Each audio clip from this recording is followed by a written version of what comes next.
intro kind of looks like Tron, sort of, you know? I don't know, like BoxeR has like one key and it just like becomes a whole keyboard. Anyway, here, down at the bottom of the map, the bottom right, is our Zerg player from the team Startail. He is July, winner of our last game. And up at the top right part of the map, we have, of course, the Emperor himself, Slayer's BoxeR, sending out 2 very early SCVs. What's the plan? One's going to scout, one's going to make a barracks, it looks like. Nope, just a supply depot. I'm actually just imagining things. I'm like, oh, are we going to see some sort of like early 2-racks or something? Is he going to make his barracks even earlier because of the patch changes? I've been waiting for someone to do that, but nobody has quite yet that I've seen. No, we're not playing on patch 1.1, so you still have to have a depot. Or actually, when did they make that change? Was like that 1.1 or 2, right? Yeah, I believe it was like early on in the life of StarCraft 2. Oh, there will be a forward barracks. Okay, this is more like modern day StarCraft 2 Slayer's BoxeR here. He likes to proxy those barracks. Is he going to get a second one? He did build it on 11, I believe, so he might just be going for that double 11 proxy racks. That's exactly what he's doing. Double proxy racks. And he doesn't actually know where July Zerg is that I'm aware of, but he's going to find out here soon. Now, it actually was a big deal if he checks for the Overlord going into his base, because July Zerg can now see, and July Zerg's actually going to show him the Overlord, so BoxeR now knows exactly where July Zerg is located. Yeah, that's good for BoxeR. And you know what? I mean, despite the nerf increasing the barracks build time by 5 seconds, that's 5 StarCraft seconds, so that's like not even 5 real seconds. So honestly, it doesn't really make a big difference in terms of timing. It doesn't really change a whole lot, to be honest with you. So, and July Zerg actually went for hatchery first. His spawning pool is only about a quarter complete. He finally sees with a drone that there's no barracks there. July Zerg knows exactly what's up. BoxeR is famous for this kind of play. This kind of aggressive, almost cheesy play with forward barracks and crazy bunkers and that kind of thing. He's got the micro to back it up too. I mean, that's one of the things that BoxeR always does really well. Drones coming out to try to defend. This is a good response by July. You need to pull at least 6 drones. He's got 7 right there. But BoxeR has SCVs as well. Looks like the one building the bunker is going to die though, but there's another one ready to start and join in right away. Second Marine coming in. The drone's getting a surround on the SCVs. Wow. That other SCV not building the bunker, and July responding so well to this, but he still is going to lose some drones. We're going to have to see if he did enough. Nice Marine micro there pulling one back, but where are all the SCVs? Where have all the SCVs gone, Moltrap?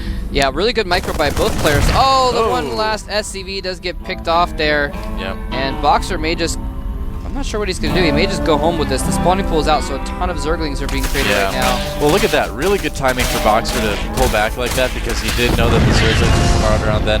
Canceled 75 minerals. Now we know. Now we know. So. And this is actually a very precarious situation for BoxeR, because those barracks are in the middle of the map. He can't wall with them. Yeah, he's also supply blocked. That doesn't really help either. So he has to kind of just keep making more Marines in a defensive way, just because he knows that the Zerglings might come out. And now he's going to go home. I think that's the best idea, is just to make a depot wall to have his Marines behind. Yep.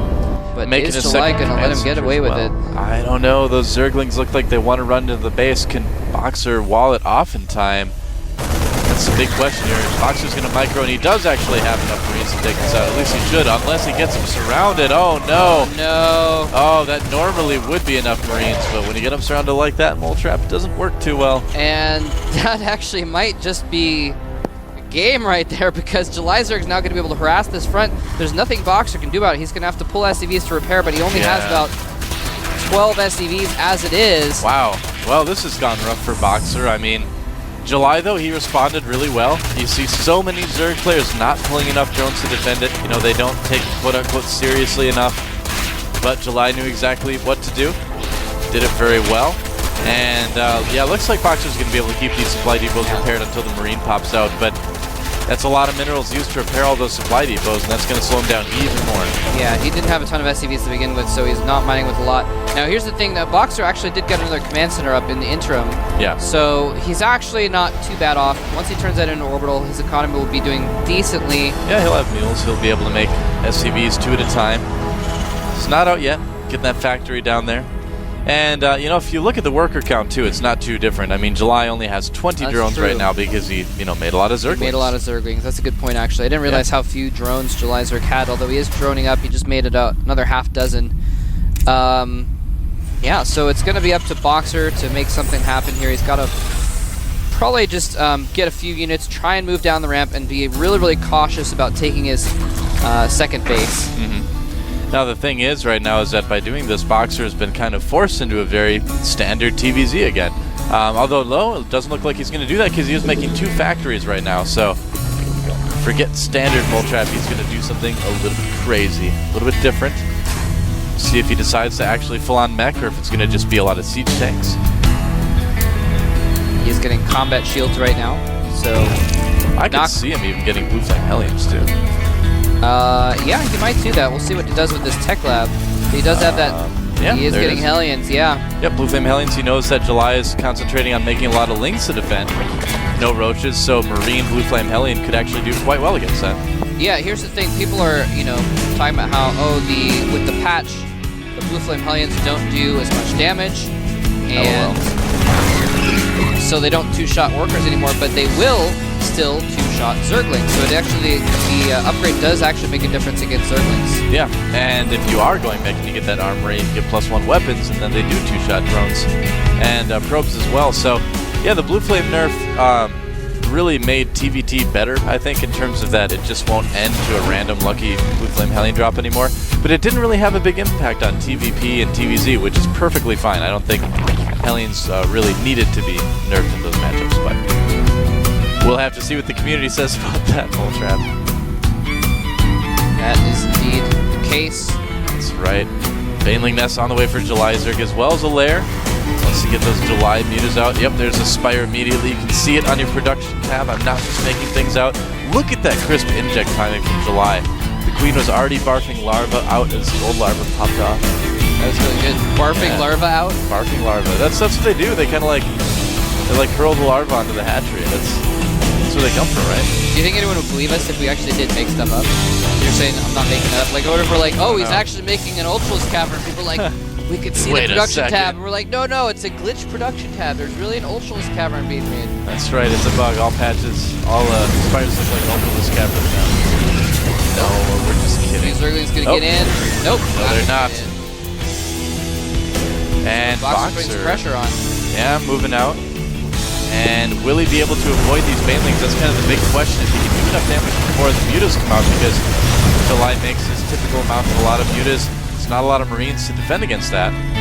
Looking for a third. It's not there. Oh, watch out, Oh, BoxeR! Got a fight through. All right, well. Just was not paying attention at the initial moment of that battle. Got caught off guard. Oh, no, and he's getting the hellion surrounded by Zerglings again. And it looks like he might be able to micro. Yeah, with these 2 more hellions showing up, that's going to help quite a bit. And the Marines, really see the range on the Baneling explosion right there. And so, BoxeR, I mean, he could just try to barge in and kill some drones if he wants to, but that attack just didn't go very well. Now he needs to worry about the mutas that are on the way. Yeah, he didn't do very much with the initial attack. He actually lost that first battle, but then he actually microed really well and was able to come out about even in that whole exchange, I would say. But yeah, now he doesn't have anything to deal with these mutas. Yeah, he's lucky that the hellions didn't get found right there too. Stim on the way for BoxeR, putting up a couple turrets. And yeah, I don't know what BoxeR's really going to be trying here. He's going to be losing more SCVs and mutas. It's just not going well right now. July's defending his base very well. He just can't get in there with the hellions to do really any damage. BoxeR's depending on trying to do some damage with this because he's not really having a good time defending his main at all. Hoping to get some damage done. He is getting some drone kills here. Yeah, but is it going to be enough? No, there's mutas just wrecking the main of BoxeR, and at this point, BoxeR's not just going to be, he's just not going to be able to make enough Marines, really. Yeah, he really needs to get out a Thor, but he can't even afford it right now, so he's not even trying to make one. I take it back. It looks like he might have enough Marines there. Yeah, with the links coming in, they get in. That will be the end of the game. More mutas showing up. GG, there it is. GG. And that was a rough couple games for Slayer's BoxeR. He just got owned by Startail July. Yeah, he definitely got outplayed there. Tried to go for attacks at just the wrong moment. Yeah, I don't know, it just didn't work. And I mean, you see things like Banelings running into Hellions and Marines and stuff, and you just don't see that as much with other Terran players. I hate to say it, but BoxeR's control lately in situations like that just has not been on par with a lot of the other Terrans we've been seeing in the GSL lately. I think he got caught off guard a little bit as well. He wasn't expecting the battle to happen, and so he was probably back in his base trying to prepare for the mutas, and he didn't expect him to actually go out with banelings and lings at the same time. So wasn't paying too much attention, unfortunately, at the crucial initial moments of that battle. That's what happens when you sit on creep and don't do anything. Yep. So looks like we're going to have BoxeR versus Naniwa coming up next. This is Naniwa's time to shine. He wants this win so badly. Yeah. He can taste it. He hasn't had a lot of success in the GSL yet. He wants to prove to fans that he can compete here. You know, obviously he's here for practice first. It's kind of his first priority. But, you know, he'd love to get some results in a tournament setting as well. So yeah, definitely. We'll see what happens. Yeah, he actually is he's kind of a really smart approach to his time in Korea. He's not here to try and win anything just yet. He's here to try and become the best StarCraft player that he can and win something later on. So it's a really cool approach to be taking to his situation here. He's planning on being here long term as well, so he's in it for the long haul. And of course, like you were talking about earlier, he just joined Complexity, and Complexity is partnered with MVP, so he's currently staying at the MVP house, training with players like Bongregu and Keen and Noblesse. Well, we talked to him today a little bit at the GOM house, and he was saying that at the MVP house he sits near Dongregu and Genius. So those are two good guys to sit next to if you're going to train. There he is right there. He's gone from the GOM house back to the MVP house. That's where I believe he is right now, playing his games. Yeah, I think so.